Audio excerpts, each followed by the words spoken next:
Greetings, friends and fellow rebels. Welcome to the woods.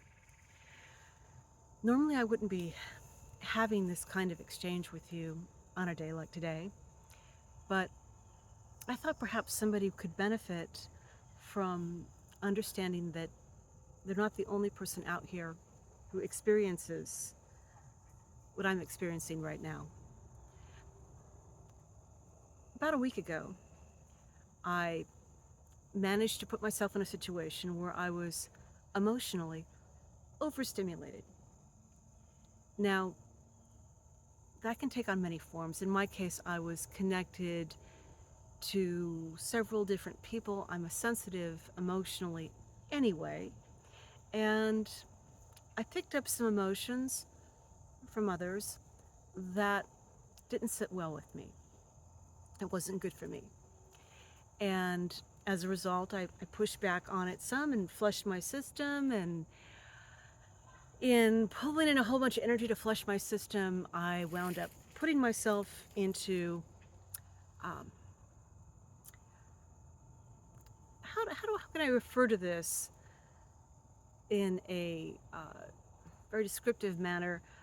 Let's call it emotional constipation. Emotions being energy that flows, energy in motion, emotion.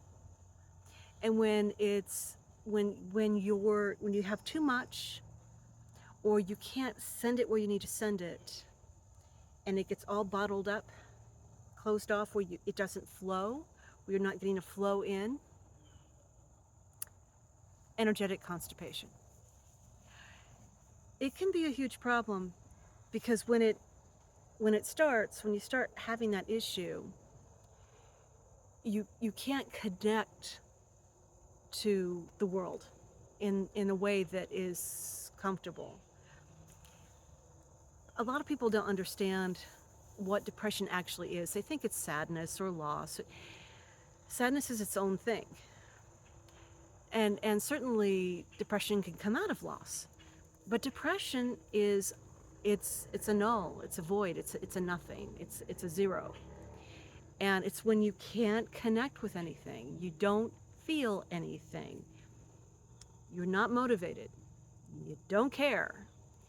People sometimes ask when a very depressed person gives up on life, says, how could they be so cruel? How could they leave their family behind? Don't they know the impact that this would have on the world? Don't they know that how bad it's going to be for the survivors? And I can answer that question, no, because they're not connecting with anybody. When you're in that space, life seems pointless. All of it pointless. You don't care. You don't want to do anything. Now, sometimes people do desperate things out of pain. Pain, emotional pain, can drive you to be desperate and do a lot of stupid things. It can cloud your mind up. But deep depression, you're beyond pain. You don't want to feel anything, because if you start feeling things, you're going to start feeling the pain that came just before you started feeling nothing. And so your motivation is gone. Here comes a car speeding toward you. You have no impulse to get out of the way because you don't care.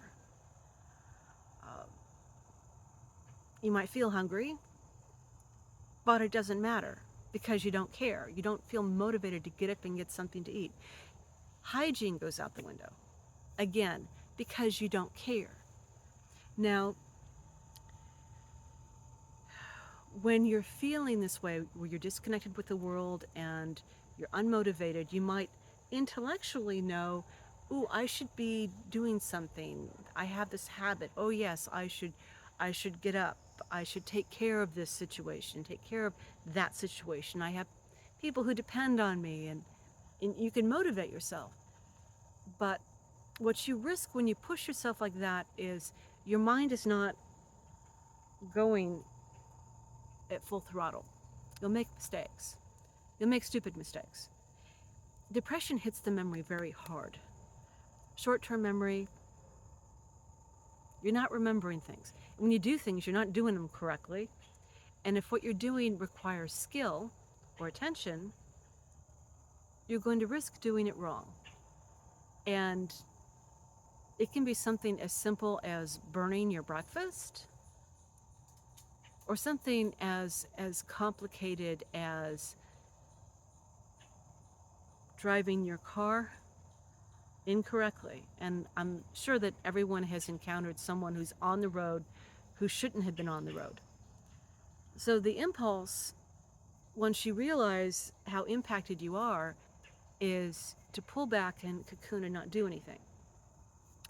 Now, a lot of us have been told or been taught that the way to deal with depression is community, friends, family, coming in and reminding the person of why they're here and what's wonderful, and it's true. That can help. It can. But if the person is already feeling like, oh shoot, I'm making all of these mistakes by what I'm doing, the last thing that person is going to want to do is have contact with other people where they might say or do the wrong thing, and they're not going to want to think about what's the social nicety here, what am I supposed to say.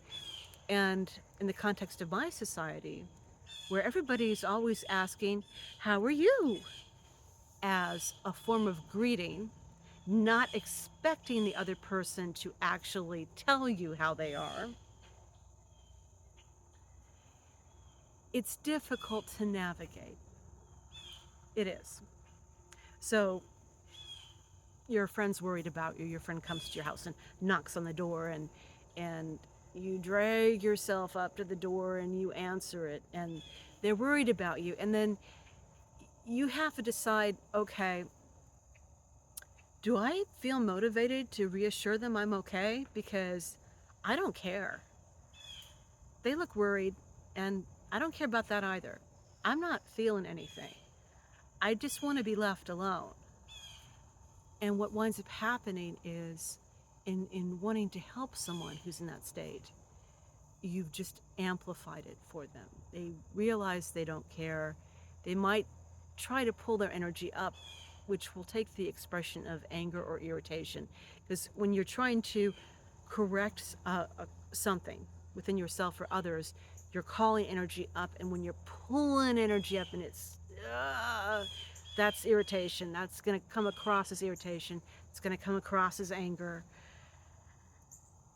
which is going to really mess up the interaction. Oh, I thought I was worried about you, and you're just angry with me, and why don't you just tell me you're angry with me, and that's why you're not talking to me, and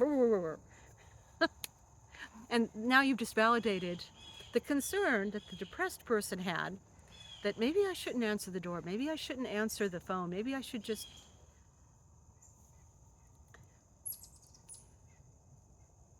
For the most part, a person who's emotionally constipated can wait it out, can let the energy keep pushing away at it until it clears, until it's done, and they'll come out of it gradually. One of the worst things that a depressed person can do is pull in on the drugs, whether it's recreational drugs or pharmaceutical, because that's just going to delay your ability to pull out of the problem. Now, some serious depressions can last 3 months. Minor ones, if you know what you're doing, you know how to manage your energy, can pass in a few days. If it's really bad, a few weeks. It's better when you can take the time to recover. Not everyone has that luxury. There are coping skills you can use in the meantime. There are ways of compartmentalizing and putting it aside and borrowing from the future. Okay, I'm going to set this aside, set this feeling aside. I'm going to step into a different vibration. I'm going to function. And then when I have to come back down to this level of being, then I will work on it some more. I'll come back to it, which means it'll take longer for the depression to pass. It is possible. What you're doing with that is splitting yourself, which can cause problems unless at the very end of it you deliberately bring it back together. But people who have these states of functionality, shall we say, depression, you learn these tricks. You learn how to manage. As long as you're pulling it together, boxing up your situation and stepping into a different vibration, as long as it doesn't go on too long, it's doable. Though the different vibration that you're going to be on may not have the same skill set or same level of skill set or the same ability or the same relationship to other people as you had when you were on this level where the depression is. Different games we play to get through this experience that we're all having. You're not the only one. You're not the only one. And right now, with that lunar eclipse that opened into the solar eclipse, which is all about relationships to others and to the world, it's gone a little crazy around here. But it won't be forever. In fact, it won't even be for that much longer. And welcome to the woods.